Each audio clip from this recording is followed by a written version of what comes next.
ามูฟวี่และสาระดีๆจะไม่มีวันหลุดมือคุณแน่นอน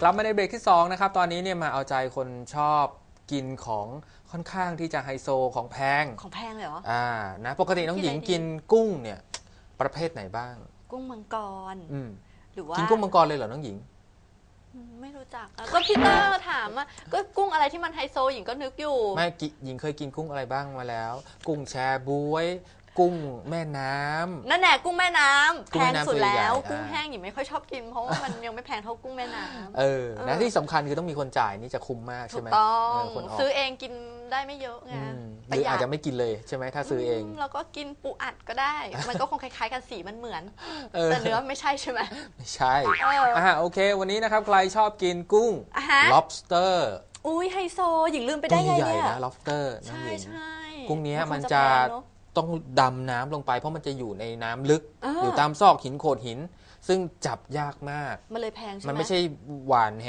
ลากอวนแล้วมันจะติดมาเราต้องไปหากุ้ง lobster มาทำเมนูนะใช่นะครับผมมีกุ้ง lobster นะครับวันนี้เราจะมีเมนูที่น่าสนใจที่จะทำให้มื้อดินเนอร์ของคุณเนี่ยรู้สึกว่าเป็นพิเศษขึ้นมานะแต่จะมีอะไรกันบ้างเนี่ยเท่าที่รู้ก็จะมีส่วนผสมมีหอมใหญ่มีไวน์นะครับผมแล้วก็จะใช้กรรมวิธีเกี่ยวกับการอบนะจะเป็นแบบไหนไปชมครับ Lobster bisque. That's right, this has been on the list for a long time, and there is really no better special occasion soup than lobster bisque. And while it's not very hard to make, there are a few steps involved, the first of which entails sending a couple crustaceans to lobster heaven. We're going to take 2 lobsters. I like to use these smaller lobsters, like 1 1/4 to 1 1/2 pound. For lobster bisque, 2 small lobsters is always better than 1 big lobster.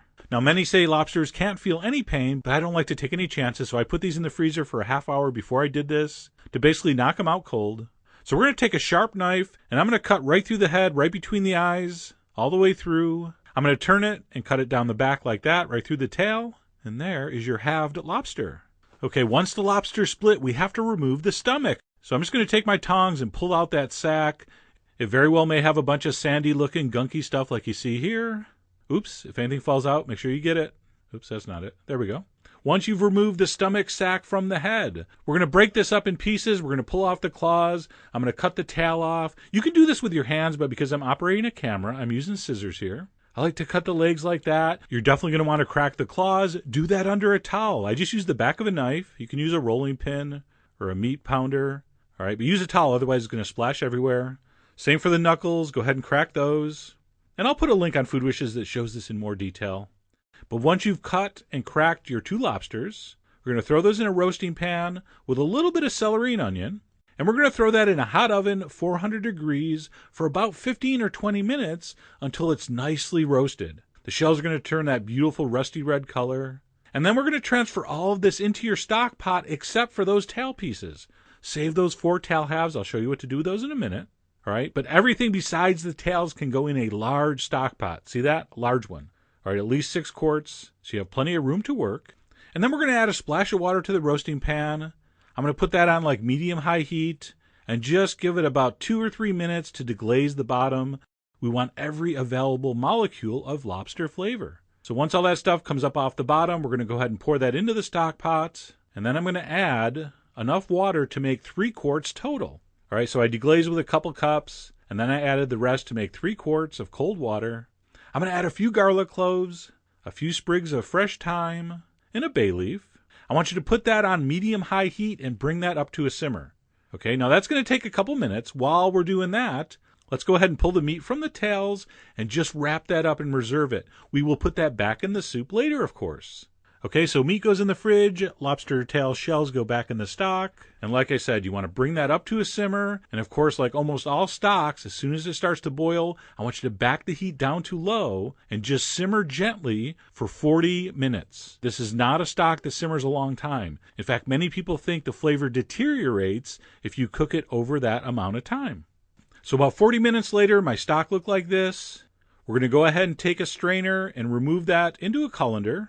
All right, you definitely want a bowl under that colander. Every drop of that juice is precious, okay? So we'll dump that juice back in our stock. And then when it's cool enough to handle, pick out all the meat you can. Most of it's going to come from the claws and the knuckles. You can use a nutcracker or cut it open with scissors, but try to get every tiny scrap you can. And we'll refrigerate that along with our tail meat for later. I said every tiny scrap. There you go. All right, once the meat's picked and any reserved liquid that dripped through that colander is poured back in the stock pots, we're going to go ahead and add 1 cup of crushed tomatoes. I'm using San Marzano. And we're also going to fortify that with a little bit of tomato paste. I'm also going to add a couple teaspoons of paprika. No, that's not cayenne, so don't get all excited.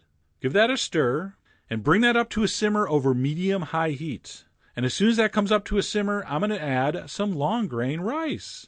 Traditionally, bisque is thickened with rice, not a roux. So after I put that in, I'm going to turn the heat down to medium, and we're going to simmer that for about 30 minutes or until the rice completely cooks and starts to fall apart. The rice has to be absolutely soft, all right? And how you know if you can smash it against the side of the pot like that, it's done.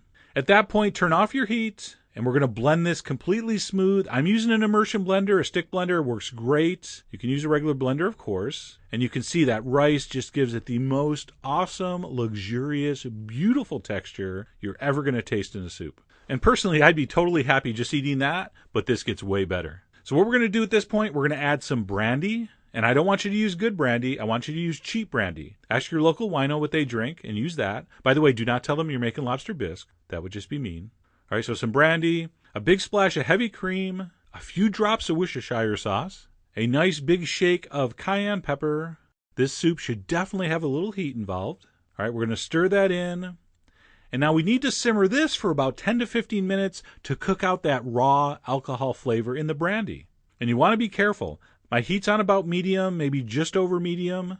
And you want to take a spatula and you want to make sure it's not sticking to the bottom because it is thick now. It could scorch if you don't pay attention. So you don't want to have it simmering any more than that, just a gentle simmer. And once that's simmered for about 10 or 15 minutes, just like that, nice and gently, we're going to go ahead and chop up our reserved lobster meat. Now you can really mince this fine. Some people like it like almost pureed. Other people like it in big chunks. That's up to you. You're the boss of your bisque. I like to do mine in the middle somewhere. We're going to go ahead and toss that lobster in.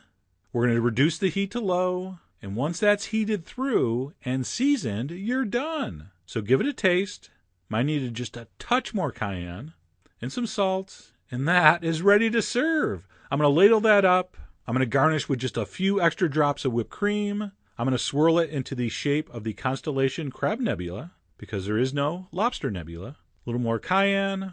And then, instead of parsley or chive, I went with some freshly chopped tarragon, which has a beautiful kind of anisette flavor, works perfectly with this soup. And that's it. Lobster bisque. That is a gorgeous looking bowl of soup. Even you people that don't think anything looks good have to admit, that looks pretty good.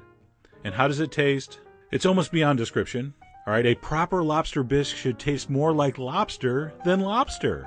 And if that sounds impossible, you've never made lobster bisque, because it's true. Okay?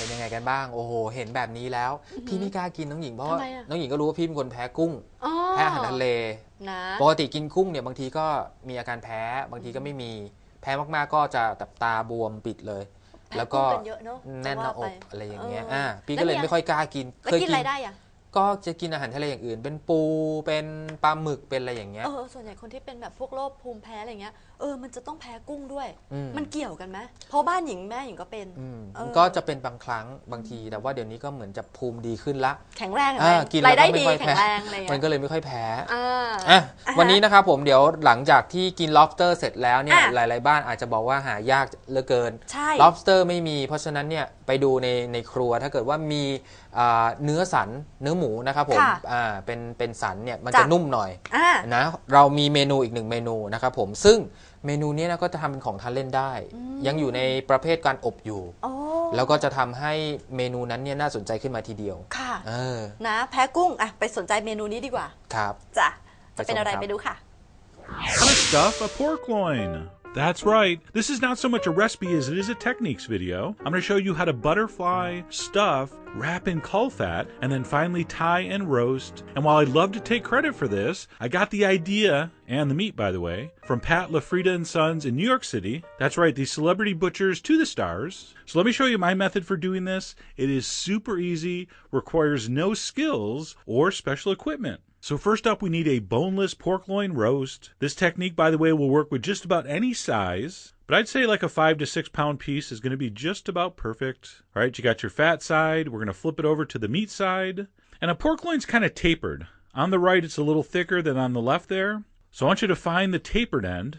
And I'm saying end, I really should be saying side, the tapered side, because that's where we're going to start our cut. Our first cut's going to be about a 45-degree angle, and we're going to make like an inch deep incision, just like that. And then we're going to turn the knife basically parallel to the board. So we're not really cutting down, we're not really cutting up, we're just cutting straight across. And we're going to make a whole bunch of like 1-inch cuts, and every time we make that cut, the pork will unroll a little further. Now, a real butcher can do this in just a few cuts, but this is way easier for the amateur. There's really no way to screw this up as long as you're going nice and slow. And if you're worried about all those cut marks, don't be. You'll see when we cut this open, those will be completely invisible.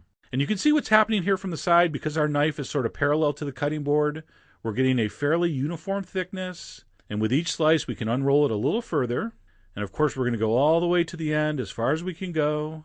And there we go. We have tons of surface area now to stuff and roll. And if we take a look at this from the ends, there's one little extra thing I want you to look for. One side of a pork loin is going to be a little bigger than the other. So you see that side pretty uniform, pretty even. But if I turn it, this side has that little extra thick muscle there. I like to make an extra cut or two right in that to sort of flatten that out a little bit. And I'm going to probably say this 4 or 5 times during this video, but don't worry about perfection. Once this is stuffed and rolled and wrapped and tied and roasted, it's going to look perfect. All right, a pork loin can sense fear. Do not play scared. That pretty much goes for anything in life, but especially butterflying and pork loin. Once the butterflying portion is done, we're going to season both sides generously with salt and pepper. And the reason you got to be generous is that's a lot of meat. So you really want to season it well. We'll flip it over, season the meat side. And once the meat is seasoned, we're going to go ahead and stuff it. Now, this is going to work with any bread stuffing. Whatever works for your turkey will work here. You want about 3 cups of stuffing. Like I said, this is a techniques video for how to do the pork, so I'm not going over how I made the stuffing. It was a very standard bread stuffing. Celery, onions, garlic, bread cubes, some stock, some herbs. And I had a whole bunch of dried figs. And you want to pat that down nice and firmly.